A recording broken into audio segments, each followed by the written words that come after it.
सौ बात की एक बात यह है कि युद्ध चले जा रहा है तो सोना चांदी क्यों गिरे जा रहा है? सोने चांदी की कीमतें तो बढ़नी चाहिए थी ना।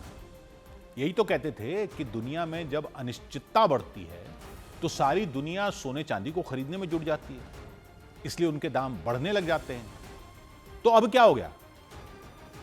इससे ज्यादा अनिश्चितता और क्या होगी? लेकिन यहां तो सोना भी गिरे जा रहा है, चांदी भी गिरे जा रही है।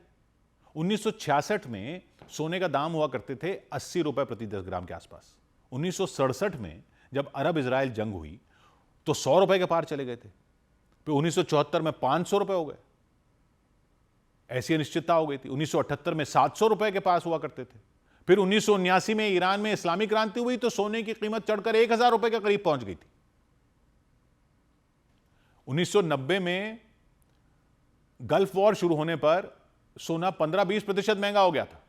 2022 में रूस यूक्रेन युद्ध में भी पहले सोना चढ़ा, चांदी भी साथ साथ चलती रही, लेकिन उसमें सोने से ज्यादा उतार चढ़ाव होता रहता, क्योंकि चांदी का आधा इस्तेमाल तो अब उद्योग में होने लग गया है। सोलर पैनल में चांदी लगती है, कारों में चांदी लगती है, इलेक्ट्रॉनिक्स में चांदी लगती है। लेकिन इस बार ईरान युद्ध की अनिश्चितता बढ़ने के बावजूद सोना और चांदी गिर रहे हैं। शुरू में थोड़ा जरूर चढ़े, लेकिन अब पिछले 4 महीने के निचले स्तर पर पहुंच गए। सोना 1.25 लाख के आसपास चल रहा था, कह रहे थे 2 लाख का होने वाला है, अब वो 1.5 लाख के भी काफी नीचे हो चुका है। चांदी 3 लाख रुपए किलो पर पहुंच रही थी, वो 2.5 लाख के भी नीचे पहुंच गई है और इनका गिरने का सिलसिला जारी है। तो ऐसा क्यों हो रहा है? ऐसे कौन से कारण खड़े हो गए हैं कि युद्ध होने पर सोना चांदी बढ़ने के बजाय गिरे जा रहे हैं? तो एक वजह तो यह बताई जा रही है कि अमेरिकी डॉलर बहुत मजबूत हो गया और सोने और चांदी की कीमतें डॉलर में तय होती हैं। तो जब डॉलर मजबूत होता है तो अमेरिका के अलावा जो देश हैं, खासकर वो जो ज्यादा सोना चांदी खरीदते हैं, जैसे भारत हो या चीन हो या यूरोप के देश हो, यहां के लोगों को सोना महंगा पड़ता है। महंगा पड़ता है तो मांग कम होने लगती है और मांग कम होने से कीमतें गिरने लगती हैं। लेकिन फिर सवाल उठता है कि सोना तो पहले भी महंगा हो रहा था, तो तब मांग घटने पर कीमतें घट क्यों नहीं रही थी? तब क्यों नहीं मांग घट रही थी जब पहले महंगा हो रहा था? तो उसके लिए एक्सपर्ट बता रहे हैं कि इस युद्ध के हालात में डॉलर के मजबूत होने से डॉलर को सेफ हेवन माना जा रहा है। मतलब जो निवेशक अनिश्चितता के माहौल में सेफ रहना चाहते हैं वो डॉलर लेना पसंद कर रहे हैं। वो जो पहले सोना लेना पसंद कर रहे थे, ये मानते हुए कि डॉलर की वैल्यू बनी रहेगी या बढ़ती रहेगी। और जब निवेशकों की बात हो रही है तो मतलब दुनिया के बड़े निवेशक की बात हो रही है, बड़े बड़े बैंकों की बात हो रही है, इन्वेस्टमेंट कंपनियों की बात कर रही है जो खरीद करती हैं। उन्होंने डॉलर का रुख किया हुआ है, वही पहले सोना ले रहे थे। और इतिहास ये कह रहा है कि सोना और डॉलर उल्टे चलते हैं। मतलब डॉलर बढ़ता है तो सोना गिरता है, डॉलर कमजोर पड़ता है तो सोना चढ़ता है। 2008 में दुनिया भर में फाइनेंशियल क्राइसिस आया था तो डॉलर कमजोर हुआ था और सोना चढ़ गया था। 2005 तक सोना 7,000 रुपए प्रति 10 ग्राम के रेट पर था। 2007 में 10,000 पर पहुंचा, 2008 में 12,500 पर पहुंच गया, 2009 में 14,500, 2010 में 18,500, 2011 में 26,500 तक के रेट पर पहुंच गया था सोना। 2022 यूक्रेन युद्ध में भी क्या हुआ कि डॉलर मजबूत हुआ तो कुछ समय के लिए सोना दबाव में आ गया था। तो ये डॉलर और सोना उल्टे चलते रहते हैं। लेकिन दूसरी जो बड़ी वजह इस बार की गिरावट की बताई जा रही है वो है ब्याज दरें बढ़ने की उम्मीद। एक निवेश के रूप में सोने चांदी की खासियत तो सब जानते हैं कि सोना चांदी ब्याज नहीं देते, उनकी कीमतें बढ़ती हैं या कभी घटती हैं, लेकिन रेगुलर ब्याज नहीं मिलता उस निवेश पर। तो अगर बैंक में या अमेरिका की सरकार के बॉन्ड में पैसा लगाने में ब्याज ज्यादा मिलने लग जाए तो निवेशक वहां पैसा रखना ज्यादा फायदेमंद समझेंगे, और वही होने के आसार लग रहे हैं। क्योंकि सोना अब पहले ही इतना बढ़ चुका है कि यहां से चढ़ेगा भी तो चढ़ने की रफ्तार शायद वैसी ना हो जैसी हाल के दिनों में रही है। तो सोने के जबरदस्त उछाल के बाद अगर उसको बेचकर मुनाफा कमाकर वो पैसा अमेरिकी सरकार के बॉन्ड में लगा दो तो पैसा ज्यादा तेजी से बढ़ सकता है, क्योंकि अमेरिकी सरकार के बॉन्ड भी अंतर्राष्ट्रीय निवेशक बहुत सुरक्षित निवेश मानते हैं। अमेरिका की सरकार के पास पैसा रखना भी सोने की तरह ही सुरक्षित माना जाता है, इतनी साख तो है ही अमेरिका की अर्थव्यवस्था की। और सोना रखो तो उस पर ब्याज तो 0% मिलना है, लेकिन अमेरिका में ब्याज दरें बढ़ने के आसार लग रहे हैं। इस युद्ध में ऐसा क्या हुआ कि अमेरिका में ब्याज दरें बढ़ सकती हैं? तो हुआ यह कि ईरान ने हॉर्मुज का रास्ता जो बंद किया कच्चे तेल का, तो कच्चे तेल के दाम $100 प्रति बैरल के पार चले गए। इससे महंगाई बढ़ने की आशंका है। महंगाई बढ़ने की आशंका है तो फेडरल रिजर्व यानी अमेरिका का रिजर्व बैंक अब ब्याज दरें घटाने के बजाय ब्याज दरें स्थिर रखने की बात कर रहा है या उनको बढ़ाने की सोच रहा है। वहां ब्याज दरें ऊपर गई तो बहुत सारा निवेश वहां चला जाएगा और सोने के दामों पर यही दबाव दिख रहा है। 2020 से 22 के बीच में फेड यानी अमेरिका के रिजर्व बैंक ने ब्याज दरें जीरो पर रखी थी क्योंकि कोरोना की मार पड़ी थी। अमेरिका चाहता था कि वहां के उद्योग कर्ज लें, निवेश करें ताकि धंधा चले, अर्थव्यवस्था रफ्तार पकड़े, इसलिए ब्याज हटाई दिया था, एक तरह से जीरो पर ही ला दिया था ताकि उद्योग कर्ज ले ले। लेकिन ब्याज दरें घट गई तो निवेशकों ने सोने को पकड़ लिया और सोना रिकॉर्ड बनाने लगा था।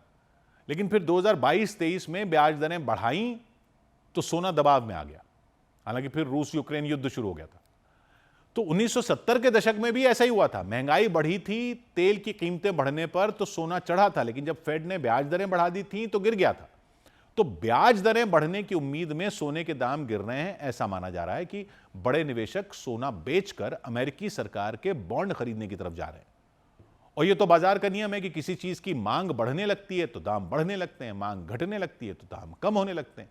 ज्यादा निवेशक अगर सोना खरीदने के बजाय सोना बेचते हुए दिखेंगे अंतर्राष्ट्रीय बाजार में तो दाम गिरने लगेंगे, और वही हो रहा है।